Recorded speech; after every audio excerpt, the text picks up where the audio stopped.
up, guys? Hope you all had a great 4th of July holiday. Today, this video I've been wanting to do for quite some time.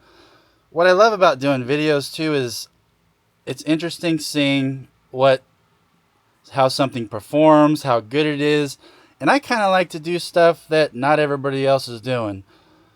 Some of the weird stuff, because there's always someone out there looking for an $800 sub. There's someone out there looking for a $100 sub. You know, there's guys willing to pay $1,000 for a 300 watt amp from a high-end company. So there's all kinds of people with all kind of budgets. But for me, I wanted to do this one for a while because this sub is $42. And I'll put a link below. And this is a Lanzar Max 8-inch single 4-ohm voice coil sub. Lanzar has been around forever. They kind of have a reputation of being like Boss, you know, where they're just kind of BS ratings and whatnot. But out of their subs, these looked pretty well built. So I was really curious how they would do. So we're going to take a look at this Lanzar Max 8 today. I'll put a link in the description. I got this for $42 on Amazon. Now it says it's 600 watts peak. So I would say this probably realistically can handle 200 or 300 real watts, but you got to keep in account box rise. So probably like a 300, 400 watt true amp with impedance rise should be good for this. And then what we're going to use to power it today is my trusty old Korean Soundstream Picasso Nano PN1.650D. Now this amp, I dynoed it. If you want to check it out, it actually puts out pretty much right what it says in the box, which is about 650 at 2 ohm and 400 at 4 ohm. And since this sub is a single 4 ohm voice coil, 400 watts should be a perfect match. I'll put a link to that amp in the description below. That is a very good little amplifier. So let's go ahead and check it out. I mean, it looks pretty nice. It's got a ribbed surround, coated paper cone.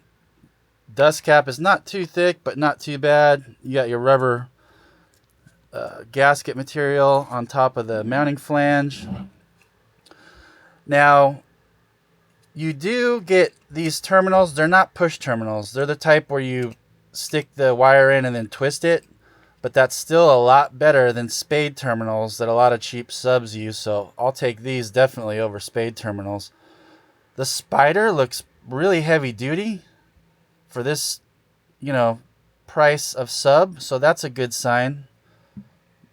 The cone is pulp paper, and you have this really nice looking magnet bumper. It's probably hiding what real magnets are underneath this thing, but nevertheless it makes it look pretty nice.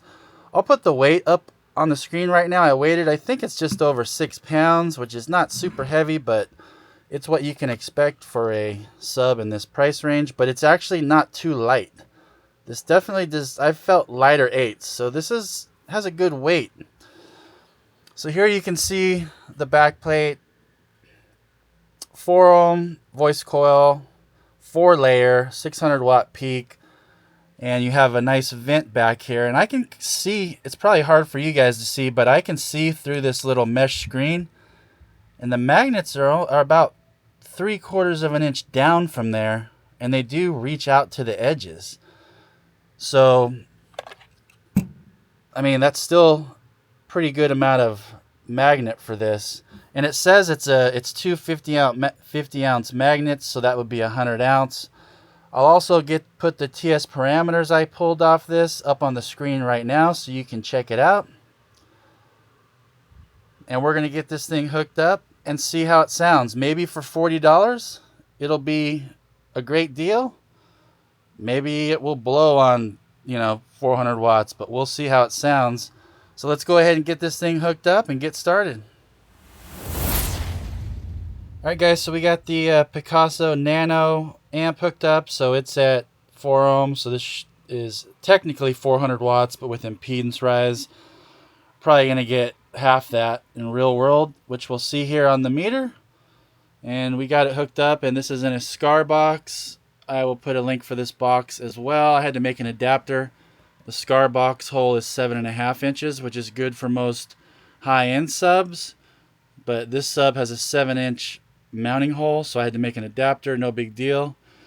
This box is tuned to about 41 hertz. Scar says it's 46, but that's incorrect. It's about 41, which is better, and that's a good frequency for a 8. No need to go that low on a normal 8, so 41 hertz is good. So let's go ahead and get it cranked up and see how this thing sounds, and we'll watch live what it's getting with box rise and see how it reacts, see how much power it takes, and just see how good it sounds.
Okay, so now I'm going to do some sweeps to see this thing's frequency range. So I'm going to start at 17 hertz. So 17 hertz, and this is a $40 8. So here we go. There you can see 17 hertz. And it is actually moving very good with 17 hertz. It's pretty unbelievable. And this thing sounded really good on the lows. I was pretty shocked. There's 29 hertz. I don't know if the camera's catching it, but again, it's getting it. 40 hertz. 60 hertz.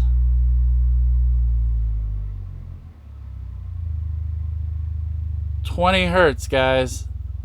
Pretty good for a $40 8 to hit that low, and you could hear it. This thing has a lot of depth when you listen to music. 15 hertz.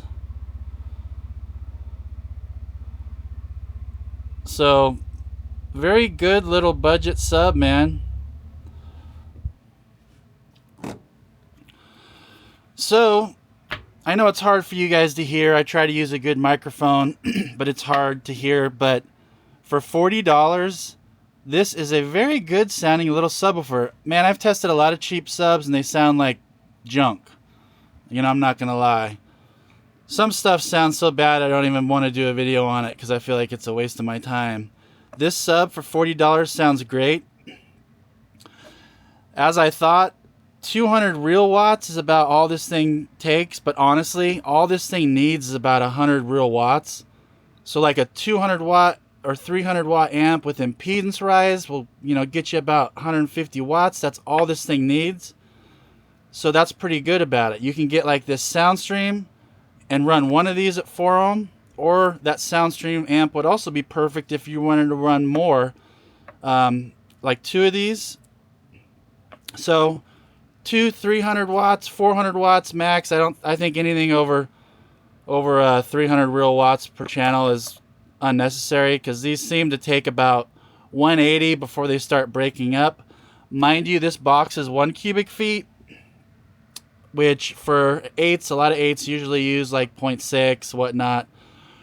So in this 1 cubic foot box, it took about 180 real watts when it started breaking up.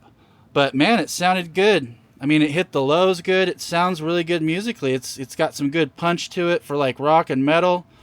for bass music, it hit those lows crazy. I was really surprised that it hit the low frequencies, because I've tested some subs where as soon as you get under 30 hertz, the sub doesn't even move because it's just not even hitting those frequencies. And you guys saw how low this thing went. So I'll put a link to the sub, the amp, and the box in the video. Let me know what you guys think. Now, this is not gonna, you're not gonna put this in and start doing hair tricks or anything, although you did see that it moved a decent amount of air. This is good for your daily driver guy, or even a guy with a pickup that wants to put a couple of these, 2, 3, 4, under your back seat in a small box. For $40, you can't beat it. I mean, you could get 4 of these things for 160 bucks, and that SoundStream amp or another amp for like 100 bucks, and it would be a cheap daily driver setup, and it would sound good. So you really can't beat it for the price. I'll put the TS parameters that I pulled up again. I'm going to put the TS parameters after this short break-in. So the ones I'm going to put up now are after this break-in process that I did the video. But not bad. Let me know what you guys think. To me, for 40 bucks, I mean, what do you expect? It's actually more than I expected. So, and I'm not affiliated with these guys or anything. So if, you know, if a sub sucks, man, I mean, I say it. I'll kind of say it in a nice way, but can't really lose with this thing. I think I might even try the 15, because this thing sounded so good. I'm kind of curious what the 15 does, you know, in a big box. So, all right, guys. Well, thanks so much for watching. I really appreciate it, and I'll catch you on the next one.